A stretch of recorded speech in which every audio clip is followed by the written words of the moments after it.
Welcome to your first challenge.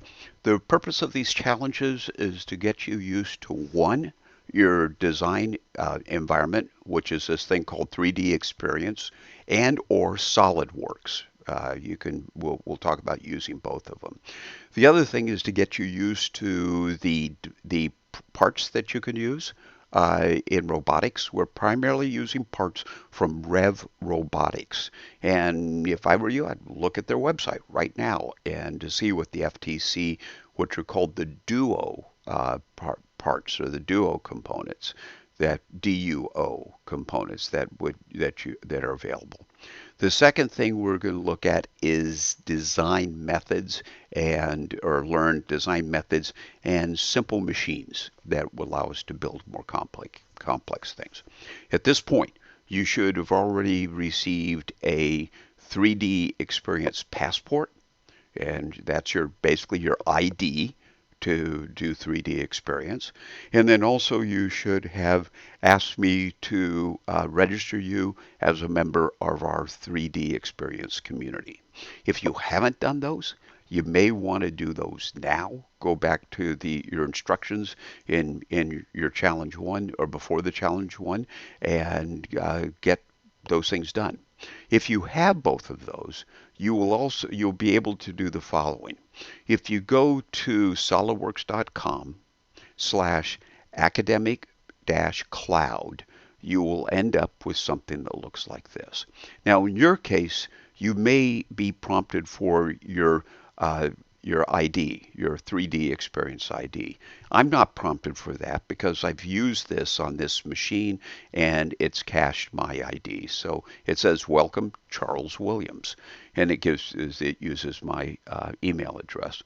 And also, I've asked it to remember my password because this is a secured machine. Never ever have it remember your password on a shared machine, especially if your little brother or sister is using the machine. And so what I'm going to do is I'm just going to log in, and it'll come up here.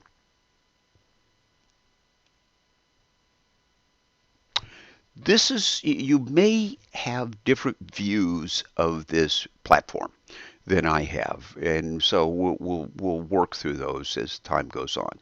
But this is what I see, and it basically is my welcome, and it basically gives me a whole bunch of things down here I can click on, as these are web page readers that will actually are little videos that will show me how to better use 3D experience platform, and also allows me to learn how to use the applications. The most important application we have on this to date will be xDesign. And so this is basically what mine looks like. Now, yours, the way to get to actually the thing that I find more useful is to go up here and see this little compass. This little compass is a way you can navigate around here. Word of warning, you hit the wrong button on this little compass and you go to places that you're not aware of and can be very difficult to get back to where you want to go. So what I always like to do is I go and I look at the center, that little triangle, and I press on the center. And this brings me back to my home where I can do a bunch of things. This is me. And so I can change a bunch of things about me. And then these are the roles I have. I currently have 3 roles. You may have just one role, which would be 3D designer, but I can toggle between my different roles and get somewhat different capabilities. What I have here, and since I am a collaborator, have a collaborator role, I have in my applications something that's called 3D space. I also have 2 applications that will be very important for you. I have a SolidWorks add-on, which means I can actually load SolidWorks on my computer at home or computer in the lab and run SolidWorks instead of running the alternate program, design tool, which is called xDesign. So here is xDesign. I'm going to click on xDesign, and I'm going to bring xDesign up. So this is what xDesign looks like, and you can restore what you're doing before. I'm not going to do it. I'll make a new component. In this case, you can open a previous component. You can import a file. which is actually pretty cool if you're doing SolidWorks because you can get the step model, STEP models, and import them as to components into xDesign. And also, of course, you can have a quick tour, and you probably want to do that, okay, to have a quick tour. I'm going to close this for a moment because I want to show you something about the structure of this. I'm going to use, you may not have this application, my 3D space application. And the 3D space application is going to show me a couple of things.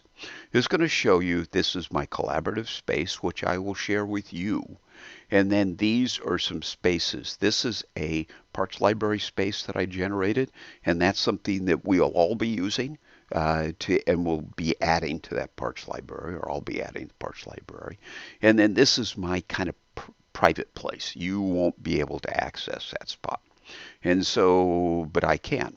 And you will also have your access to the parts library, I say, and then you'll also have your private access. All these are collaborative accesses, which means you can allow other people to do things with you, or you can join a space that you will have your private space, but you can make a space that, let's say, everybody in your team can access, or only the hardware people in your team can access. So this is basically the setup of this. It looks a lot like a file system. It doesn't behave like a file system, though. So let's go back here to xDesign. I'm going to go down here, see where my xDesign is. I'm going to click on it, and we're going to bring up that splash page again. And so we're going to do challenge 1. And in order to do challenge 1, I need to come up with a new component. And so I'm going to say a new component here. And then I've noticed where it does. That new component will be put into my private collaborative space.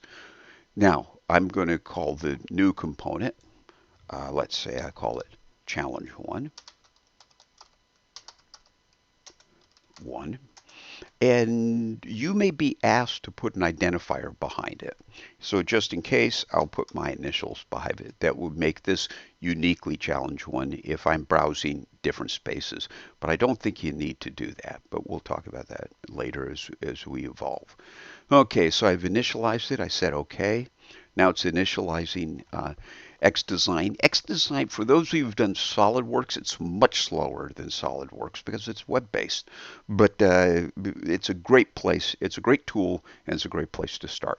Now, this is my work area here. And what I'm going to do is I'm going to close this area, which is all about me, because I want the extra space. So there we are. In my work area, it's a 3D space. Here's the X dimension, or x-axis, y-axis, z-axis. Here's a little chair that sits in there that will show you what's going on. This is in millimeters. Let's leave it in millimeters. And this is the 3 planes that define the space.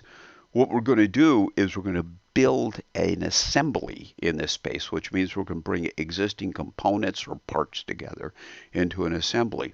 And we do that by looking down here, and this is currently in a sketch. That's where we're making parts, and we're not going to make parts for a while. And then this is the assembly. So see here, we're going to hit assembly. When we hit assembly, we get a whole bunch of different tools down here, and these are our assembly tools. Now, the first thing we need to do is start bringing our components in. If I remember correctly, we have a motor, we have an axle, and we have 2 wheels in our concept. So let's see if we can bring those in. The first thing you bring in is the most important part because it anchors the assembly in a 3D space. So we want to always put our assemblies near the origin. Otherwise, you run all over the place looking for them. So I'm going to bring in the motor as to be in my central piece. To bring in something, I'm going to go down here, and I'm going to insert. You see the little box for inserting. So I'm going to click on this. And it's going to load all the things I can insert. Wow. If you look up here, there's 912 things that I can insert. And you look at it and say, well, how do I go through all of those things and figure out what to insert? The good news is you don't. Okay, we don't need all of these things. And as a matter of fact, I'm trying to figure out ways of automatically not getting all these things. But let me give you kind of some power trips or tools maybe a power trip also, power tools that allow you to actually deal with these things. The problem is we got everything here that has anything to do with FTC. That's the way it was set up by the people who are helping me. So I want to kind of filter this. I want to zoom in on just certain things. So I'm going to run over here and see this little tag. These are called 6W tags. Let's open them up and see what they do. What, type, who, where, these kinds of things. So these are the 6 different questions you can ask to try to reduce the things that you're seeing. So the first thing we're doing is we're looking for the type or 3D drawings. And these are good 3D drawings, so I'm going to leave that alone. The who, I honestly don't know who this guy is. I don't know who Mr. Martin is or any of these people. So I know who I am from time to time. So I'm going to click on me. So that's going to restrict it now into my tools. Now we went from 912 into only 30 components. That's a big deal. Now the point is that this is all of my components. Some of my components were in the FTC library, as you saw, and some of the components are in my CSW, my kind of private or personal things. You guys aren't interested in my personal things, I hope. So what I'm going to do is I'm going to go down here and I'm going to see where. This is cool, geolocation, so it's North America. And we could think of going to other places, but let's not. But it's in my collaborative space. So it's in Charles Williams collaborative space. I click here. And notice what I'm getting components from the parts library, which is the ones I want, or you want. And I'm also getting components from the CSW, which is my own personal playpen. So let's just click here on the parts library. So now, instead of having 30 components I'm interested in, I'm only interested in 23. So it's been a big saving. So I think that this is something we need to navigate until I can get this thing fixed. And then right here, I go down and here's the motor I'm interested in. Now let me talk to you a little bit about my mouse. I have a left click, I have a button, I have a right button, and then I have a scroll wheel. And then so let's go through and look at the scroll wheel. The scroll wheel, I'm moving up and down, allows me to do this. I can go into here and select with my left. Okay, and I can do other things. I can do this with my right, which basically pops up any of the options I have. So it's a pretty common interface. Let's get back here. Let me select the motor and notice the OK button flips up. So let's go and say it's OK. So I'm importing that component.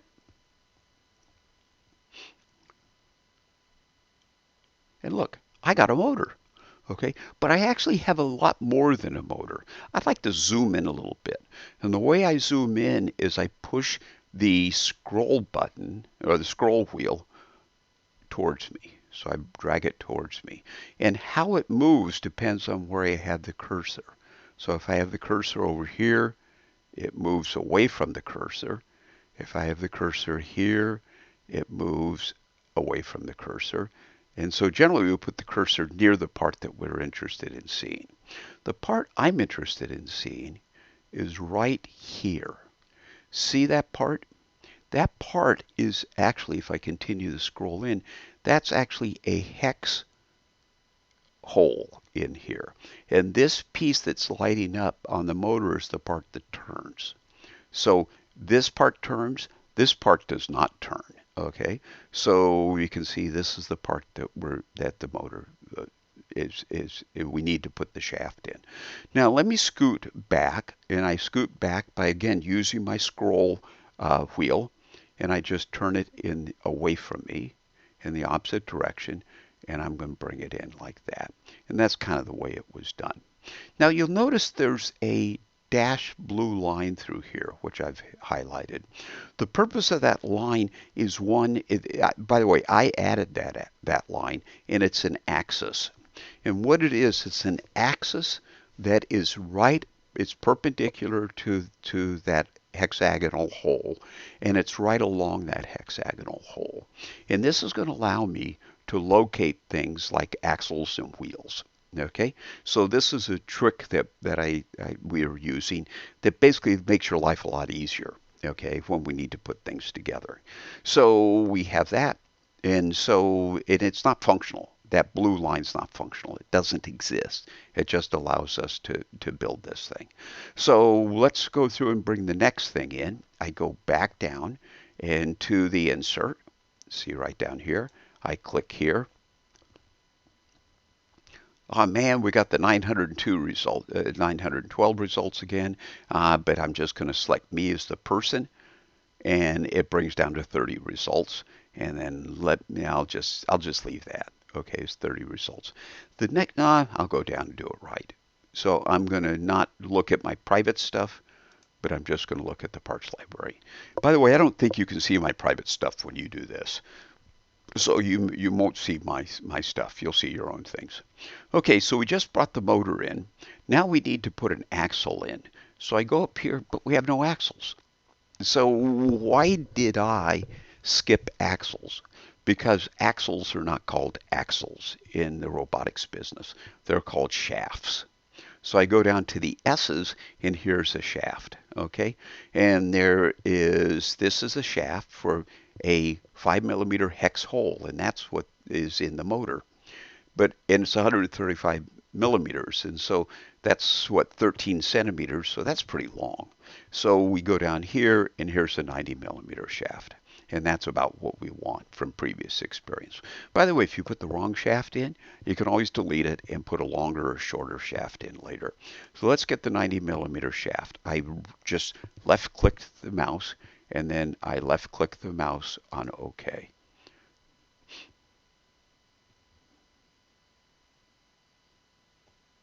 And so there's the shaft. See it?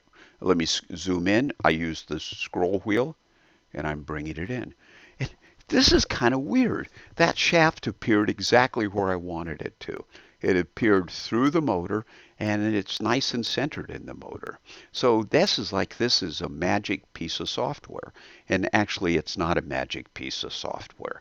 That shaft is there because the people who designed the shaft model designed it so it would fit into the motor. Okay, and that shaft model is actually not fixed there. So let me try something here. I'm going to go to the shaft, and I'm going to sit on one part of the shaft, and I'm going to press and hold down the left key. Then I'm going to move it, and look what happens. The shaft moves. Boing. I leave the shaft here. I just let go of the key. So in order to move things, you highlight a part. Let me stop it. You highlight a part of it, any part. You press and hold down the left key, or the left mouse button, excuse me, and then you move it. And there it is. So you can move it around. Now, here's the problem with that. That shaft, I don't want it to move. I want it to be in that hole in the motor. So I'm going to have to bring up a different concept, and the concept here is mates. So a mate is a way of you telling xDesign that shaft has to be in that motor. And the way we do it is we say that the axis of that shaft has to be coincidental to the axis of the motor. So see the blue line in the shaft over here? This dotted blue line of the motor, we just want to make those one on top of the other in the same position. We want those two axes to do it. So I go here, and I look at this thing, and this is called mate. See the paper clip down here? So I click on mate, and mates basically says they want you to give it some geometry. And don't type geometry in here or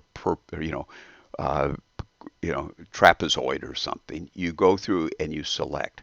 I'm going to select two geometries. I'm going to select this axis, okay, and then I'm going to select this axis. Once I have those two selected, all of a sudden it says I have all these options to do the geometry. We're not going to use all those options now. We're just going to use this option, and this is coincident. So we're going to make those two coincident. We're going to make one on top of the other. And so we scoot it like this, and we tell it we've accepted it. So accepted. And then there we are. Now, the difference between what we have now and what we had before is that this is actually, that shaft is actually locked into that, um, onto the axis of that hole in the motor. So we can't move it to the side. However, if you think about it a little bit, let's grab a hold of that shaft again, and let's move it up. See how we move it up? We can't move it left, we can't move it right, but we can move it up and down. So before we can finish our design, we need to fix that shaft somehow. But we're not going to do it now. Let's go through and continue to do this thing and have a little bit of fun, and then we'll talk about how to fix the up and downness of that shaft in the motor. I'm going to roll this thing out a little bit because I want to put some wheels in. How do I put wheels in? It's the same thing. You go down here to the insert. You click on insert. We get 912 results. I'm just going to do me, and I'm going to do a down here, only the parts library. Again, I hope you're not going to have to do this. If you do, we'll fix it. I need a wheel, okay? Wheels are W's, so they're down here. Here's a wheel. I only have one wheel. It's called a rev traction wheel, and it's 60 millimeters in diameter, about, okay? So I'm going to highlight this. I'm going to click it, and then voila, a wheel comes in. I didn't say instantaneously.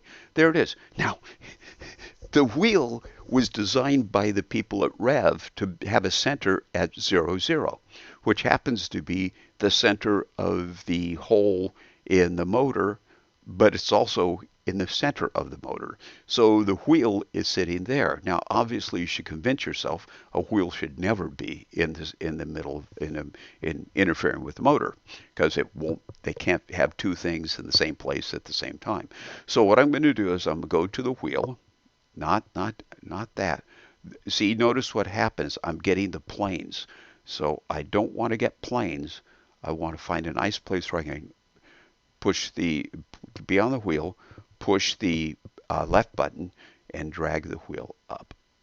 So now notice I not only drag the wheel up, I can drag the wheel left and right.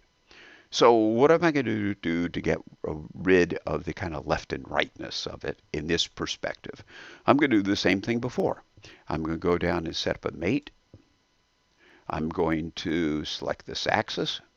I'm going to select this axis, and I'm going to say make them coincident.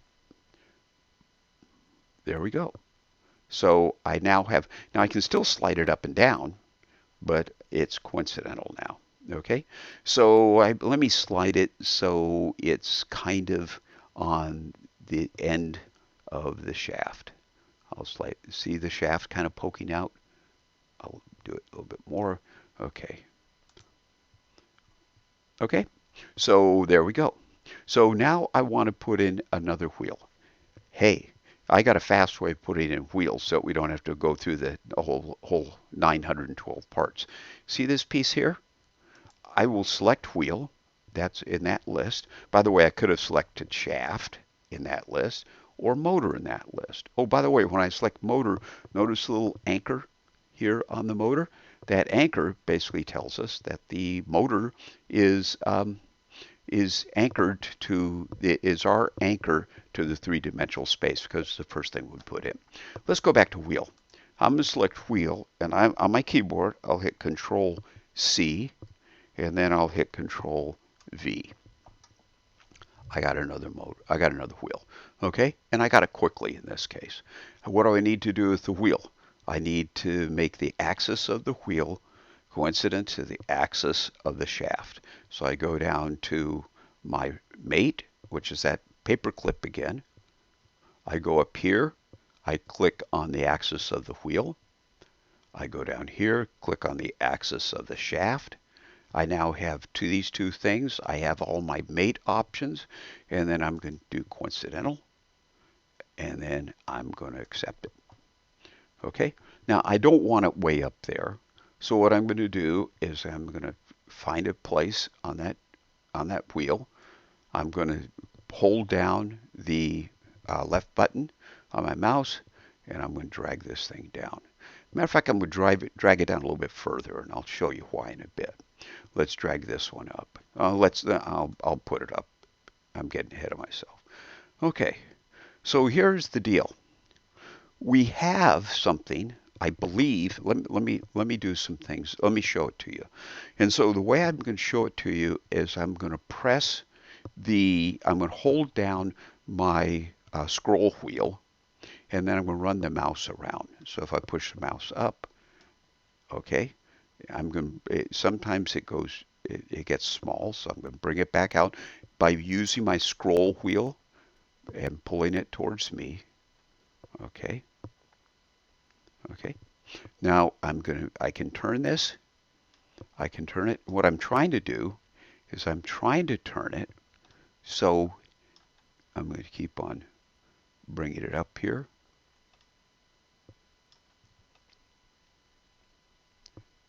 So it kind of looks like the thing that we talked about. And there it is. That looks like, if I can, now remember, I keep on bringing it back by turning my scroll wheel towards me. Okay, that looks like the thing we wanted to build. But the problem is our concept is weak. And the concept does not address the fact that in this particular mechanism, the axle can shift through the motor, and the wheels can actually shift on the axles. There's nothing holding those wheels. The wheels are centered on the axle, but there's nothing holding the wheels onto the axle. So we need to address this thing by going by looking at some enhancements to our design. And I'm going to save it right now. And so how do I save it? I run down here and I look at this. And so I press it and it's saving the component. If you don't save the component, you lose it. Okay, so make sure you save it. So I'm going to save it because next video, I'm going to actually fix all that stuff by using some spacers, some axle spacers, and also by using some collars. And then we would really have a product that looks pretty good. So thank you for paying attention. I know it's a long video, and sometimes I get a lot of complaints that maybe things are too slow, but I'd like things to be too slow than too fast. And so without further ado, I take a break and then join me in the next video, and we'll talk about how to actually make this fix this mechanism so it's really worthy of the challenge.